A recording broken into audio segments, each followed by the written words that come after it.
وَلَكِنِّي أُحِبُّ اللَّهَ وَرَسُولَهُ، لیکن ایک چیز ہے میرے اندر کہ میں اللہ اور اس کے رسول، بات یہ ہے اور فکر مندی کی بات یہ ہے، آج دنیا میں بہت سارے لوگ اپنے آپ کو مسلمان کہلاتے ہیں لیکن سب کی سوچ، سب کی فکر الگ الگ ہے۔ کوئی کہتا ہے اللہ کے نبی صلی اللہ علیہ وسلم عالم الغیب ہیں، غیب کی بات جاننے والے ہیں، وہ بھی کہتا ہے ہم رسول سے محبت کرتے ہیں۔ کوئی کہتا ہے کہ اللہ کے نبی صلی اللہ علیہ وسلم ہر چیز کو کی خبر رکھنے والے ہیں۔ کوئی کہتا ہے اللہ کے نبی صلی اللہ علیہ وسلم انسان نہیں ہے، نور ہے۔ یعنی عقیدہ الگ الگ ہے، عمل کرنے کے طریقے الگ الگ ہیں، لیکن سب کا دعویٰ یہ ہے کہ ہم نبی کو ماننے والے، ہم نبی کو ماننے والے۔ اس لیے اللہ رب العالمین نے سورہ آل عمران سورہ نمبر 3 آیت نمبر 85 میں اللہ نے فرمایا وَمَن يَبْتَغِ غَيْرَ الْإِسْلَامِ دِينًا، کہ جو کوئی اسلام کو چھوڑ کر کے کسی اور دین کو تلاش کرے فَلَن يُقْبَلَ مِنْهُ، وہ دین قبول نہیں کیا جائے گا۔ اسلام ایک ہے اور اسلام کے اندر جو عقیدہ ہے وہ ایک ہے، اسلام کے اندر جو اعمال کے طریقے وہ ایک ہے، اسلام کے اندر جو بھی چیزیں بتائی گئی ہیں وہ ایک ہے۔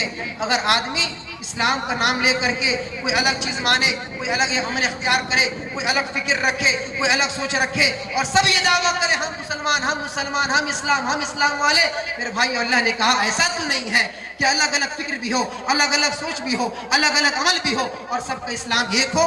کہا کہ نہیں، اسلام ایک ہے تو فکر بھی ایک ہوگی، سوچ بھی ایک ہوگی، عمل بھی ایک ہوگا۔ فَلَن يُقْبَلَ مِنْهُ، اور اسلام کے علاوہ کوئی چیز اگر ہو اللہ قبول نہیں کریں گے۔ وَهُوَ فِي الْآخِرَةِ مِنَ الْخَاسِرِينَ، اور آخرت میں وہ خسارہ اٹھانے والوں میں سے ہوگا۔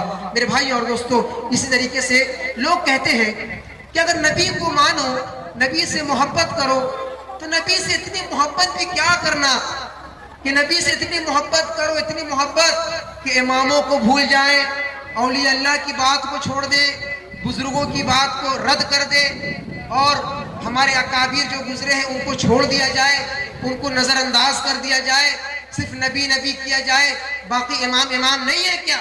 باقی بزرگ نہیں ہے کیا؟ باقی اللہ کے ولی نہیں ہے کیا؟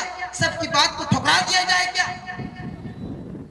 لہٰذا میرے بھائی اور دوستو، لوگوں کی ذہنوں میں یہ بات ہوتی ہے۔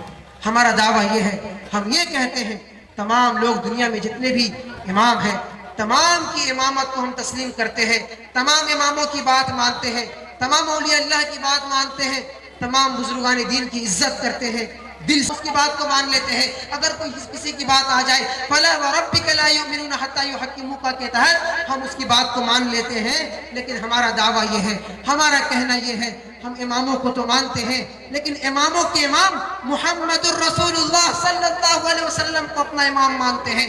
ہم بزرگوں کو مانتے ہیں لیکن تمام بزرگوں کے بزرگ محمد الرسول اللہ صلی اللہ علیہ وسلم کو اپنا بزرگ مانتے ہیں۔ ہم تمام دنیا کے اولیاء کرام کو مانتے ہیں لیکن اولیاء کرام کے اولیاء محمد الرسول اللہ صلی اللہ علیہ وسلم کو اپنا ولی مانتے ہیں۔ میرے بھائی اور دوستو، اللہ کے نبی سے بڑھ کر کوئی بزرگ، کوئی ولی، کوئی پیر، کوئی مرشد نہیں ہو سکتا۔ میرے بھائی اور دوستو، ہم نے ان کو اپنا مرشد مانا ہے جن کے بارے میں اللہ رب العالمین نے قرآن مجید میں کہا وَالنَّجْمِ إِذَا هَوَى مَا ضَلَّ صَاحِبُكُمْ وَمَا غَوَى وَمَا يَنْطِقُ عَنِ الْهَوَى إِنْ هُوَ إِلَّا وَحْيٌ يُوحَىٰ، کہ محمد صلی اللہ علیہ وسلم وہ ہیں کہ جو دین کے معاملے میں بھی گمراہ نہیں ہوتی۔